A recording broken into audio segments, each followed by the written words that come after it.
kami kegiatan belajarnya tiap hari Sabtu. Hanya hari ini ada kunjungan dari Pastor Paroki Nela. Dia mau ketemu dengan warga belajar di sini. Hanya karena ini dari pastor untuk memberi penguatan, motivasi terhadap iman kita, maka kami minta izin untuk kita semua penghuni lapas, warga binaan lapas, untuk kita semua ikut. Bisa dong? Bisa.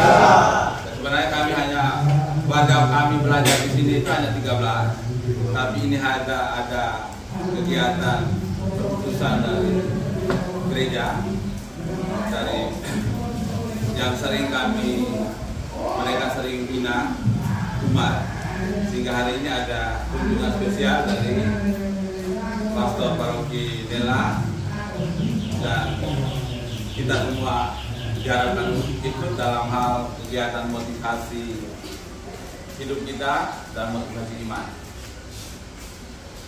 Karena itu sebelum kita mulai kegiatan ini, siapa yang bisa pimpin doa? Pimpin doa pada pimpin, kita baru nanti kita mohon berkat dari Tuhan lewat pada. Siapa yang minta? Tidak berani kah ini? Siapa yang bisa? Semua bisa, Pak. Semua bisa. Bukan ini. Baik, kita sebelum kita mulai kegiatan kita nanti habis ini kita akan Tuhan lewat ini.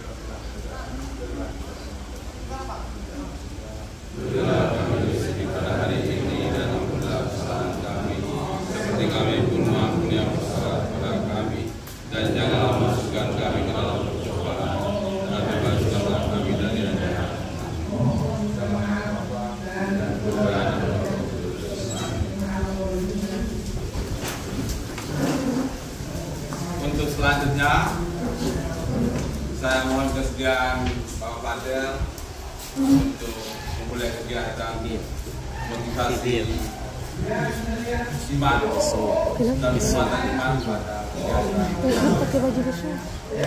Pakai baju besar, baju semua.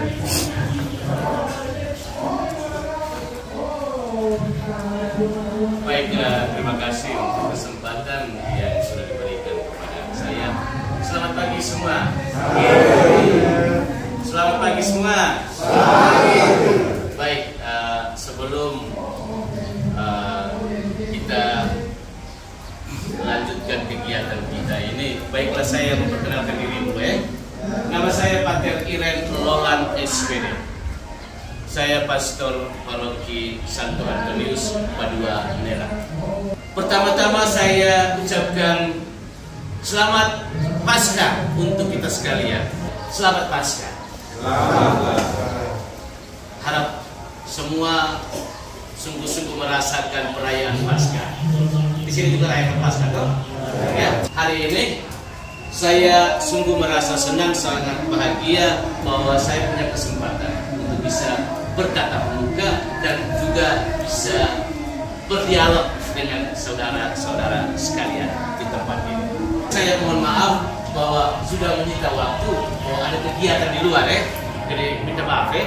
Sebenarnya sama saudara saya ini masih ada aktivitas ini, tetapi hanya karena satu kegiatan yang sebenarnya tidak melibatkan semua, tetapi bahwa hanya karena kehadiran saya, kita juga mengambil bagian berpartisipasi dalam kebersamaan kita pada pagi hari ini.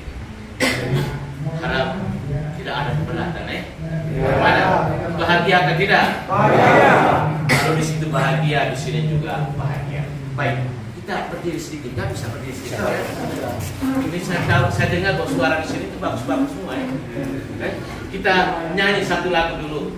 Dalam Yesus kita bersaudara. Tonnya pas tidak? Ya. Dalam Yesus, 1, 2, 3. Dalam Yesus kita bersaudara. Dalam Yesus kita bersaudara. Dalam Yesus kita bersaudara. Sekarang dan selamanya. Dalam Yesus kita bersaudara. Dalam Yesus ada cinta kasih. Dalam Yesus ada cinta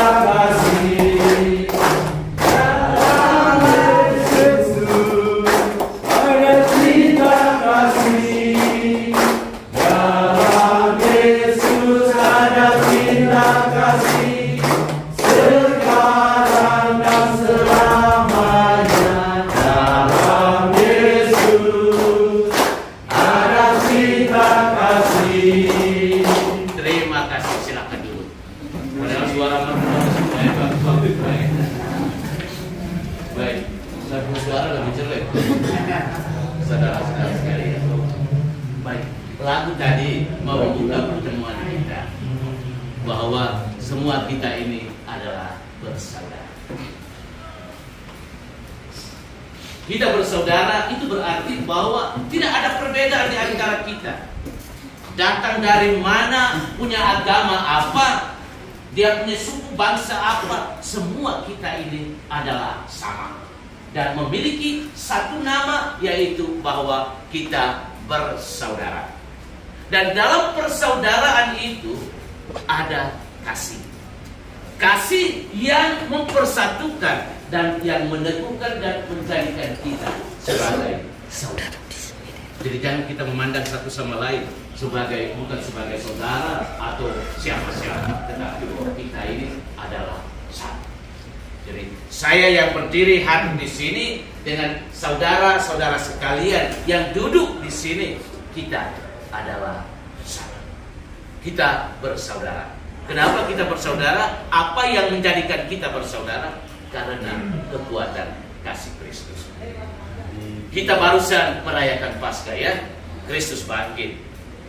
Paskah membawa kebahagiaan.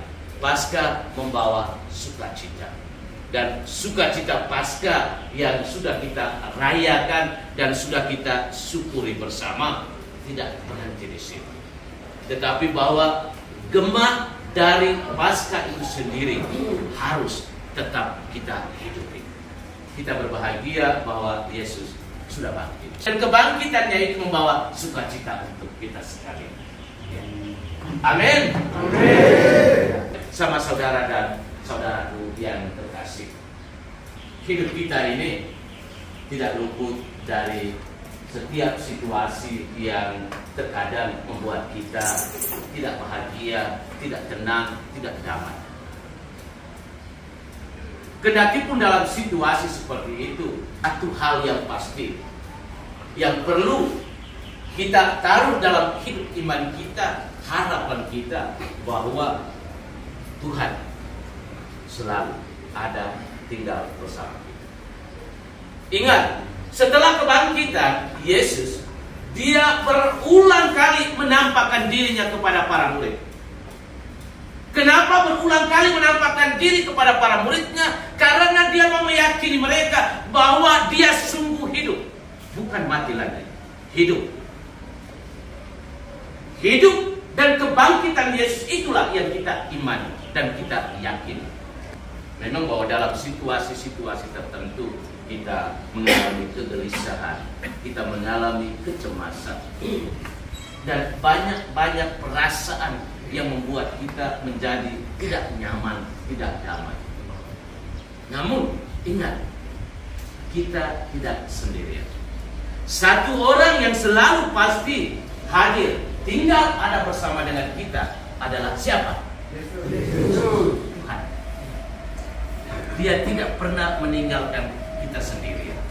Karena itu berulang kali dia menampakkan dirinya kepada para muridnya, hanya mau meyakini mereka bahwa mereka tidak sendiri.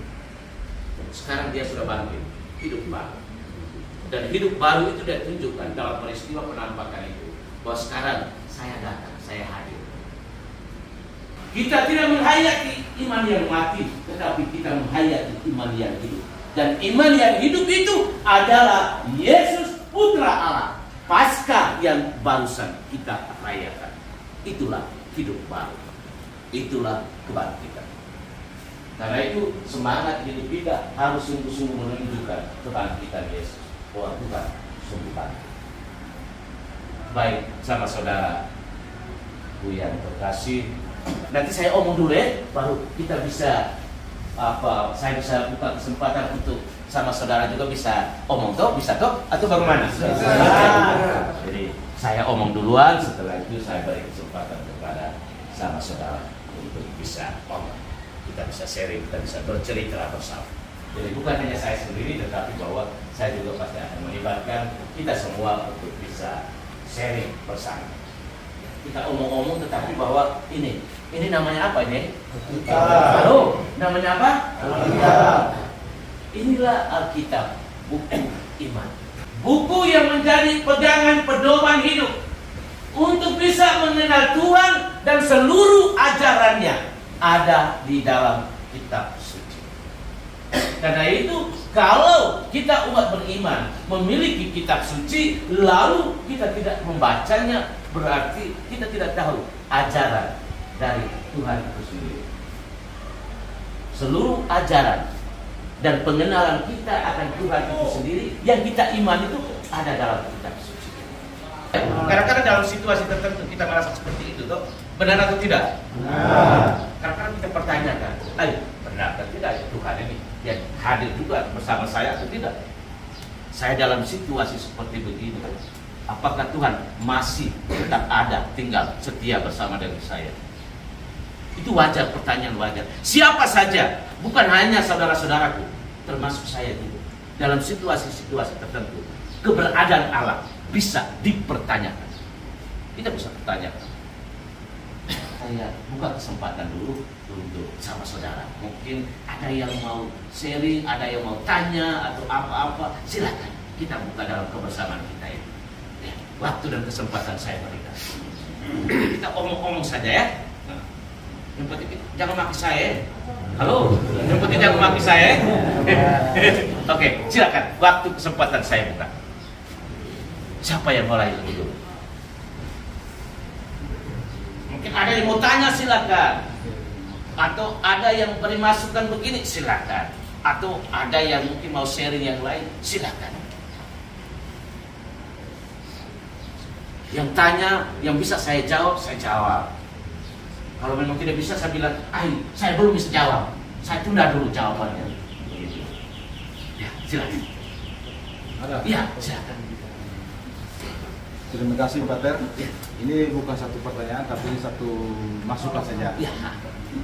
Masukan dan permintaan dari saya mewakili teman-teman semua, bahwa di sini kan tempatnya lapas. Yang dalam arti kalau kita mendengar informasi dari luar bahwa kami ada pembuangan, itu kata kasarnya. Tapi ini di sini kami masuk sebagai warga binaan yang dalam arti untuk dibina. Oleh karena itu, karena Pak Ter sudah meluangkan waktu hari ini, hanya kami memberikan masukan, kalau bisa dalam setiap bulan, cobalah Pak Ter selalu mengunjungkan untuk memberikan kegiatan rohani seperti ini. Terima kasih. Terima kasih. Baik ya, ini masukan yang baik. Mau kita tambah ya? Oke ya. Jadi ini kegiatan hari ini, kegiatan dari sekolah PKBM Udah Murah. Dan itu memang kalau yang diusulkan itu, kami dari lembaga tetap akan mungkin tiap bulan tidak, tapi mungkin setiap 3 bulan atau 2 bulan itu bisa kami siapkan. Ya. Karena pertimbangan begini, kalau untuk pembinaan di sini ada parokinya sendiri. Lalu kami kerjasama ini dengan paroki Nela, sehingga nanti kami kondisikan kegiatan seperti ini memang kami sudah programkan di sekolah kami, sehingga usul itu bagus sekali. Dan mungkin tiap bulan mungkin kami belum bisa, tapi mungkin 3 bulan atau 2 bulan sekali itu bisa kami. Ada yang lain lagi. Halo, halo, halo, halo, halo. Oh, ya, Terima kasih atas kunjungan kami. Kami kebetulan pater adalah pastor paroki. Kami sangat membutuhkan pencerahan, penyegaran. Apakah Cornel bisa masuk untuk biasa kolaborasi membantu kami dalam pelayanan Ekaristi dengan lapas, sehingga kami tidak sedikit bingung karena pikir keluarga pater, tetapi dengan mereka datang membantu kami untuk sudah menyegarkan kami di lapas ini. Terima kasih, saya kembali dan baik Bapak ya, terima kasih. Itu juga satu masukan yang baik. Hanya bahwa di sini setiap hari Minggu ada pelayanan, kan? Ada. Selalu ada pelayanan. Ini pertemuan kita yang pertama. Kalau tadi saya sudah sampaikan, kalau jelas pasti saya akan gandeng dengan kegiatan dari Bapak Kaswar Renggaya. Tempat yang bukan jadikan kami sebagai anak-anak buah. Ya. Jadi kita harus meluruskan pemahaman. Tetapi bahwa diri kita dibentuk di sini, kita hadir di sini, hidup kita dibentuk dan diarahkan kepada kebaikan. Jadi bukan ini menjadi tempat pembuangan. Jadi itu pemahaman, itu kita jadikan pemahaman kita seperti itu atau pemahaman dari luar seperti itu. Tetapi di sini adalah tempat pembentukan, pembinaan, tempat formasi untuk kita sekalian. Jadi bukan tempat pembuangan. Ya, yang lain lagi di belakang. Ya, Bapak silakan. Baik, terima kasih. Ada satu perenungan selama saya berada di dalam lapas. Ada perbedaan saya sebelum masuk ke lapas dan setelah saya ada di lapas. Ada 3 hal yang saya renungkan selama ini ialah hal kemanusiaan saya. Yang pertama. Yang kedua itu tentang hal doa. Dan yang ketiga itu tentang hal penghayatan kitab suci. Di mana di sini ada 3 hal yang saya renungkan sampai pada perasaan hati ialah tentang hal kebebasan, hal filsafat itu sendiri dan hal teologi. Yang dalam artian bahwa sesuatu yang sulit dipahami oleh pikiran saya sebagai manusia. 3 hal ini mungkin yang menjadi dasar pemikiran saya yang bisa bertitik pola pada bacaan tadi. Bahwa ada sesuatu yang menjanjikan dari Yesus ketika dia bangkit. Ada satu perasaan yang bisa menyatu dalam hati ketika kita menghayatinya di dalam upacara misa. Tetapi ada satu hal yang membuat kita tidak bisa bicara tentang kebebasan. Sampai dengan hari ini saya berpikir tentang hal kebebasan dan penguasaan diri. Lalu yang kedua, ketika saya menghayati tentang kerja roh, ketika roh itu bekerja secara sungguh sehingga terciptanya Alkitab tadi, lalu berbahagialah setiap orang. Yang menjadi pertanyaan saya ialah, kapankah doa itu mempunyai kekuatan? Yang kedua, ketika iman itu kuat dan muncul dalam satu keyakinan, kapan kapasitas iman itu bisa tercapai? Bagaimana kerja roh untuk bisa melengkapi setiap orang, untuk bisa menjadi mandiri, dan karena setiap orang bertanggung jawab atas dirinya dan jiwanya. Dalam keberadaan saya yang terakhir di sini dalam pemenuhan yang terakhir, bisakah tidak saya bisa memahami firman sesuai dengan apa yang bisa dikehendaki oleh Yesus? Terima kasih atas semua. Terima kasih bahwa Bapak sudah berjalan dalam satu permenungan yang panjang, mulai dari luar sampai keberadaan Bapak masuk di dalam ini. Lalu menjadi satu pertanyaan dengan kehadiran keberadaan Bapak di tempat ini melalui satu permenungan yang panjang. Pertanyaan muncul bahwa kapan kekuatan doa kita itu muncul seperti itu ya Bapak? Baik. Kita berdoa bukan tanpa iman. Kita berdoa karena iman. Dan kita tahu kepada siapa kita berdoa. Kita kalau omong tentang iman itu lebih kepada pribadi yang membangun dan membentuk iman kita kokoh, teguh ataupun kuat sangat bergantung dari kita yang menghidupi dan menghayati serta menjalani iman kita itu sendiri. Kalau kita omong tentang iman itu abstrak. Itu abstrak. Iman seseorang hanya bisa nampak jelas dalam perbuatan kita, hidup kita, iman kita. Jadi identitas kita harus sungguh-sungguh menampakkan diri bahwa saya ini adalah orang yang beriman atau tidak beriman.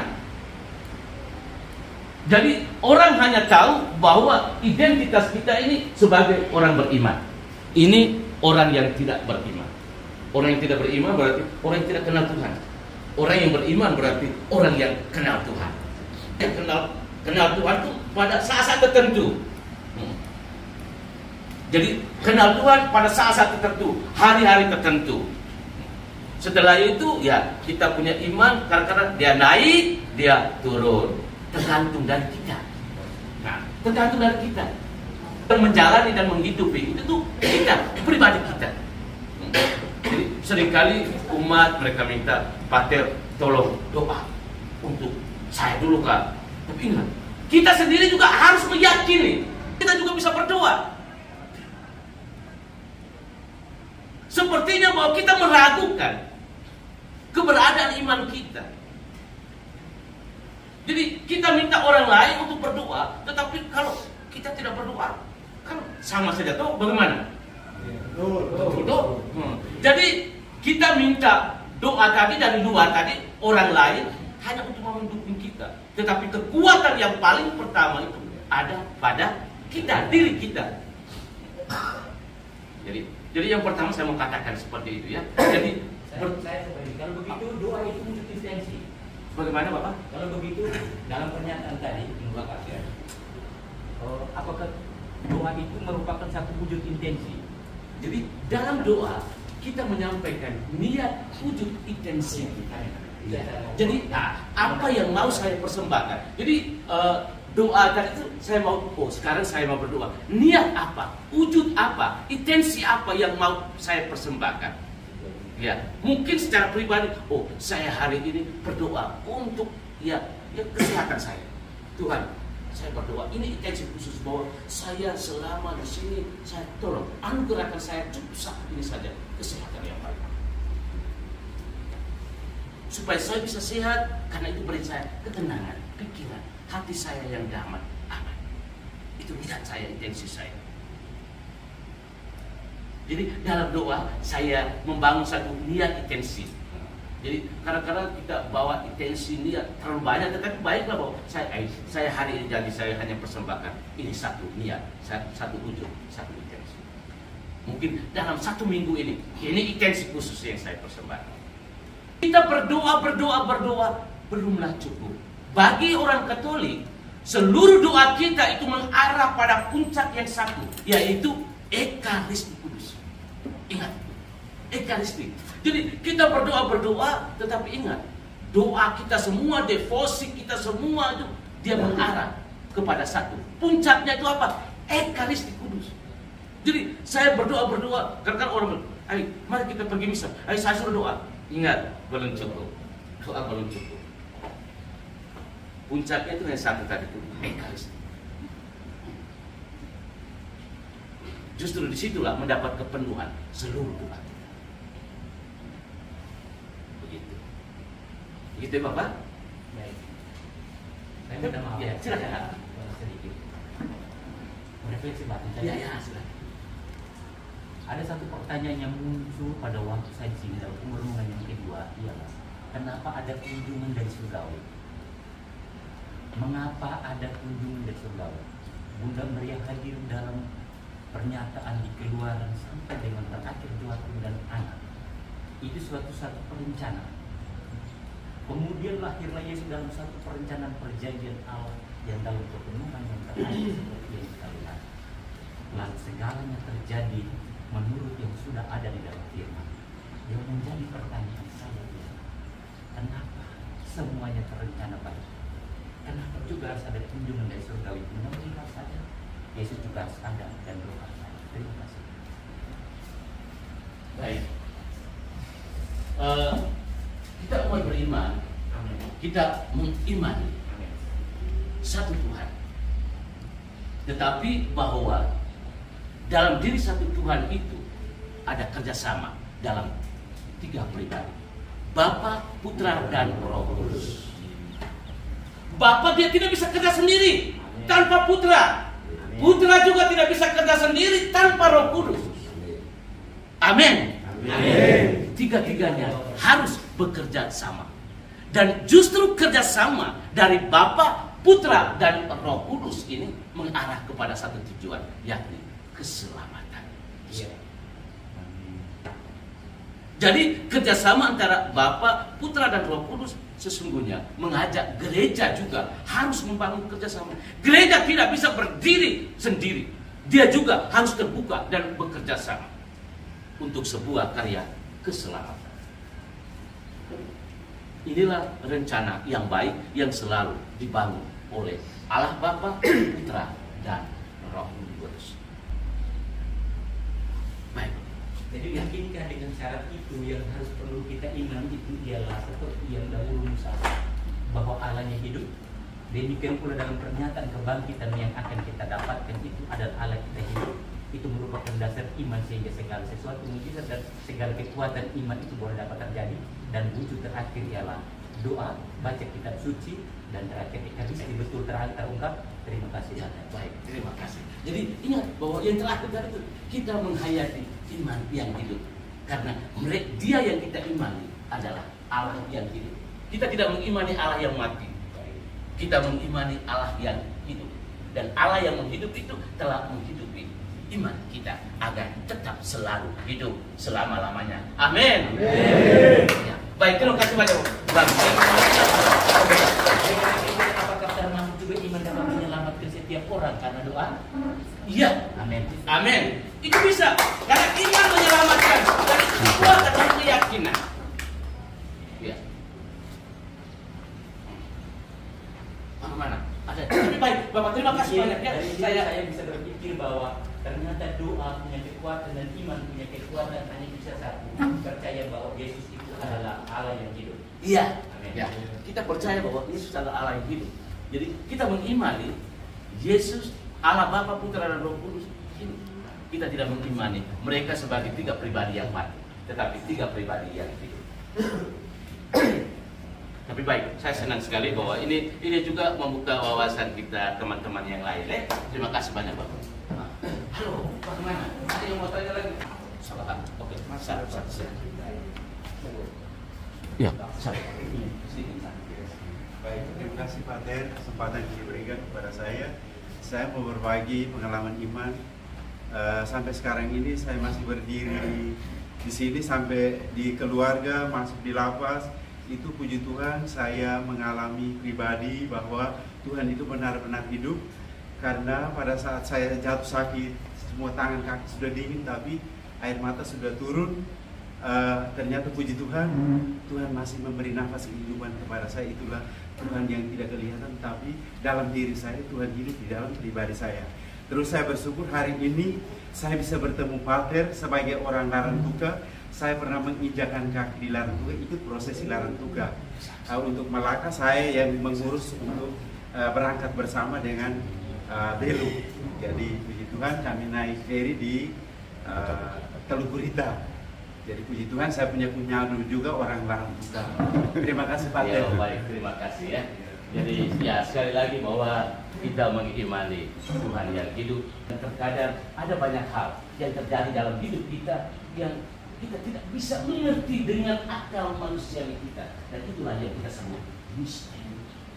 Misteri yang bertanyakan kepada Allah dan misteri.